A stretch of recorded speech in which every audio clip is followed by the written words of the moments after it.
Naon, nous sommes heureux de vous retrouver pour cette deuxième édition du Bloody Weekend en compagnie de Dominique Pinon, invité d'honneur de ce chapitre 2. Il y a également Jérôme, notre expert ciné, qui interviendra dans quelques minutes.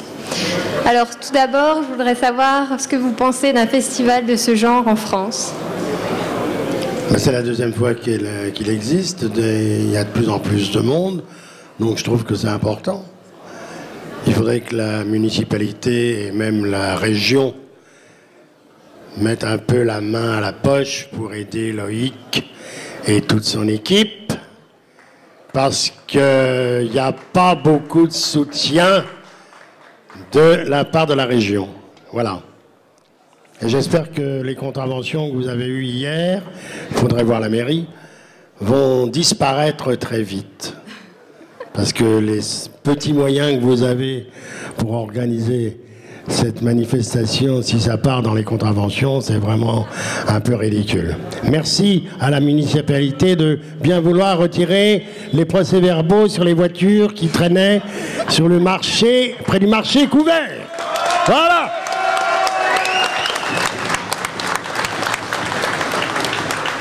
Et vous, Dominique, alors, vous vous sentez à l'aise ici ?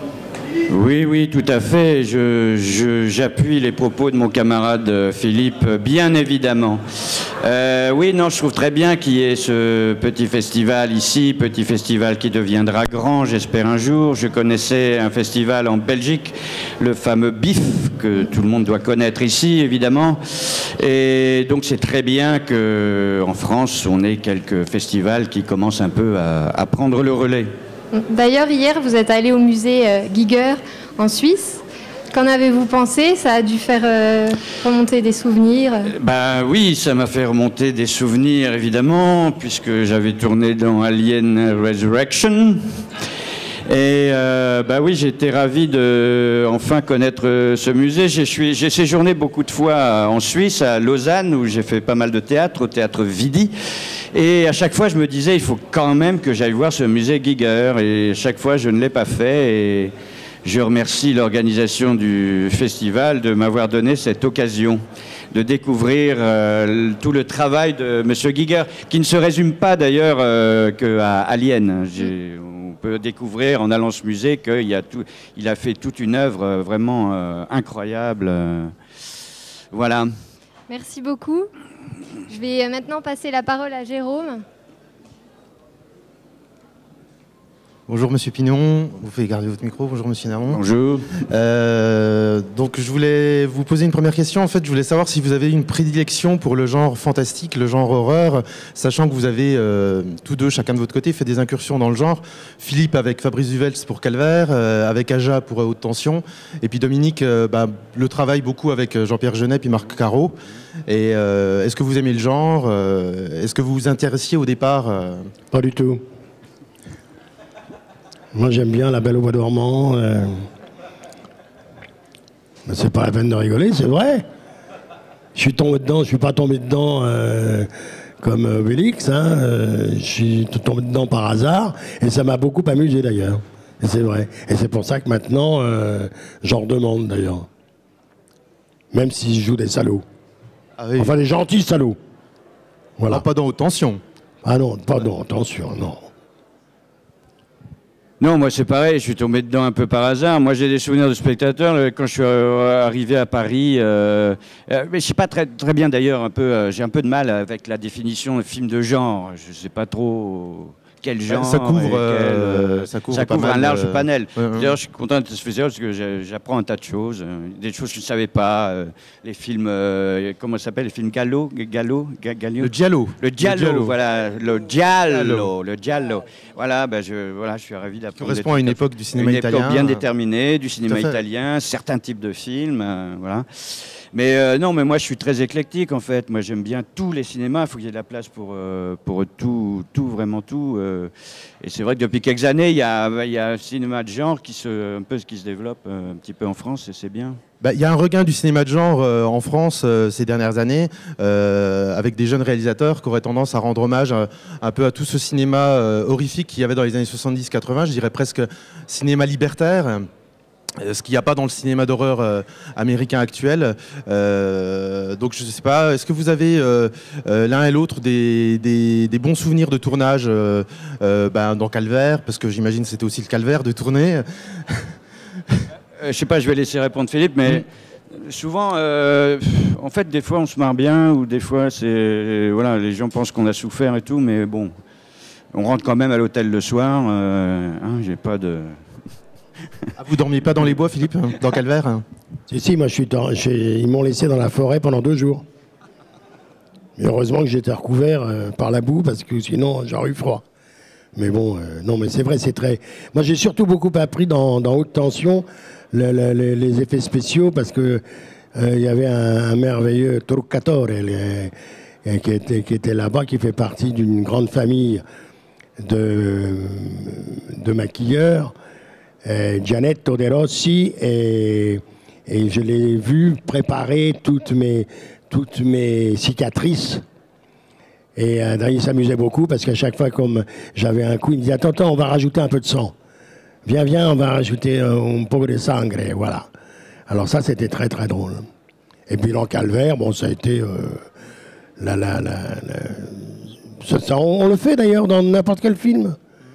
Voilà, mais c'est drôle, quelquefois c'est difficile, bien sûr, c'est difficile à faire. On a froid, on a trop chaud, on est habillé avec des fourrures avec 40 degrés, ou alors on est juste avec de la neige et une petite liquette. Mais bon, ça fait partie du boulot, hein. Faut accepter. Moi, j'ai un souvenir sur Alien. Qui est un film à je sais pas combien de zéros dans le budget, etc. Et je me souviens de la séquence quand on sort de l'eau, avec tous les œufs d'Alien là, qui faisaient comme ça, qui s'ouvraient, qui se fermaient. Et pendant tout le temps du tournage qu'on était dans l'eau, je voyais les œufs s'ouvrir et se fermer. Je me disais, tiens, il doit y avoir un mec à distance qui commande électroniquement les trucs et tout. Et puis à la fin de la journée, qu'est-ce que je vois ? Je vois qu'en fait, pendant toute la journée, en fait, je vois un œuf qui se décolle, et puis un bras. Et en fait, c'est un marionnettiste qui activait les choses. C'est carrément à l'ancienne. Voilà, à l'ancienne. Et ça, c'est formidable, quoi. C'est voilà, c'est toujours, il y a toujours malgré que ce soit un film à grand budget, etc. Il y a toujours un côté complètement artisanal et. Ce qui est plus beaucoup le cas maintenant dans la production actuelle américaine. Oui. En parlant de cinéma américain, de par votre expérience, je crois que c'est votre expérience unique aux États-Unis, est-ce qu'il y a un véritable confort de tournage, ou est-ce que vous préférez les tournages en Europe, en France? T'as tourné aux États-Unis, toi? Philippe, je crois pas. Hein. Ah oui, moi aussi en Angleterre, oui. Ça dépend de ce qu'on appelle par confort. Confort, c'est quoi? C'est 40 quarts. C'est 50 voitures, c'est 40 cars, chacun sa loge. On vous demande ce que vous allez manger. C'est tout. C'est vrai qu'il y a un peu moins de fric sur les films français, même quand c'est des grosses prods. Mais bon. Mais est-ce qu'il y a un véritable plaisir de tourner parce qu'il y a beaucoup de réalisateurs français qui ont tenté qui ont été appelés par les il y a Gans qui l'a fait à l'américaine sur le Pacte des loups. Il l'a vraiment joué à l'américaine. Il y avait 260 couverts à midi, sans compter les figurants. Bon, mais c'est pas parce qu'il y a beaucoup plus de fric pour nous, enfin pour moi et pour Dominique pareil, on va pas travailler autrement. Hein. On fait le même boulot. C'est plus agréable quand on est mieux payé. Bon, d'accord. Oui, j'imagine. Sinon, on parlait de cinéma de genre. On disait tout à l'heure que le cinéma de genre recouvrait quand même plusieurs genres. En France, je ne sais pas si vous êtes sensible au fait qu'il y a un certain cinéma bis, voire Z, qui disparaît de plus en plus depuis le début des années 90. Et des gens comme Jean-Pierre Mocky qui ont de plus en plus de mal à tourner, qui autofinancent leur film. Je pense à Dominique qui a tourné il n'y a pas très longtemps Crédit pour tous avec Jean-Pierre Mocky. J'ai même tourné dans la région il y a 2-3 ans un film pour la télé qui s'appelait Colère. J'en avais entendu parler, voilà. Mais je n'ai pas vu. Mais est-ce que vous êtes, enfin, est-ce que ça vous inquiète, vous, en tant qu'acteur, par rapport à ce type de réalisation, que des auteurs qui étaient quand même reconnus, comme Mocky, ou même toujours décriés, mais qui étaient quand même présents, qui n'avaient pas de mal et ils s'autofinancent très difficilement. ça devient de plus en plus dur, quoi, pour ce type de cinéma. Oui, je ne sais pas quoi vous répondre. Ça m'inquiéterait surtout pour les jeunes qui veulent démarrer. Bon, parce que Moki, bon, il a quand même fait son chemin. Tout à fait, il n'a rien à prouver. Il n'a plus rien à prouver. Mais c'est vrai que voilà, il ne faudrait pas que ça décourage les jeunes de faire le cinéma dont ils ont envie. Et voilà. Bon, mais en même temps, bon. C'est un constat en fait, c'est vrai qu'il n'y a pas vraiment de réponse. En même temps, tous les grands ont toujours démarré dans les difficultés et quand on veut vraiment faire du cinéma, on fait celui qu'on aime et on peut faire du bon cinéma, toujours. Voilà. Je suis entièrement d'accord avec vous, d'ailleurs il y a des petits budgets qui arrivent à se faire remarquer. En plus, avec la technique qu'on a aujourd'hui, je veux dire, presque tout le monde peut arriver à faire des films, peut arriver à faire des courts-métrages, peut écrire. Voilà. Bon, j'irai pas sur le... J'aborderai pas le problème de distribution des films autoproduits parce qu'on en aurait pour des heures et puis ça vous intéresse peut-être pas. Avant de passer peut-être la parole au public, j'aurais une dernière question, un peu bateau. Vos prochains projets, est-ce que vous êtes sur un tournage en ce moment? Est-ce qu'il y a d'autres choses sur le feu qui vont arriver? Là, sur le feu, je fais une série pour Canal+, Mafiosa, la série 4. Ensuite, je vais partir en Italie, tourner en français et en italien.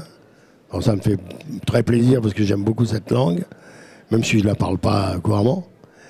Et puis je vais faire un film belge. Je vais retourner avec les Belges. Voilà. Ça tourne beaucoup en Belgique. C'est très bon cinéma en plus. Pour l'instant, c'est parfait. Dominique? Eh bien moi, écoutez, j'ai un film dans lequel j'ai participé qui est sorti la semaine dernière, qui s'appelle Ni à vendre, ni à louer, de Pascal Rabaté, dont Philippe Naon d'ailleurs avait fait le premier film qui s'appelait Les Petits Ruisseaux. Sinon, mon actualité prochaine est plutôt théâtrale, parce que je fais aussi du théâtre. Oui, je sais. Et donc, je vais jouer à partir de la rentrée dans une pièce de théâtre au Petit Marigny, à Paris, une pièce que je vais jouer avec Bruno Solo. Une pièce irlandaise dont je pourrais presque dire que c'est une pièce de genre. Parce que l'auteur s'appelle Martin McDonagh et il avait fait un film il y a 2 ou 3 ans, je ne sais pas si vous l'avez vu, qui s'appelait Bon baiser de Bruges. Si, oui. Voilà, oui. Qui est un film génial que moi j'ai beaucoup aimé.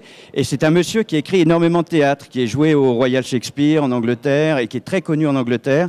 Et qui fait un théâtre à la limite du trash. C'est dans les dialogues, mais qui est un très très bon dialoguiste. Et voilà, et l'histoire est formidable et je pense qu'on va beaucoup s'amuser à faire ça. On va essayer de suivre ça de près alors, voilà, le prochain passage à Paris. Voilà.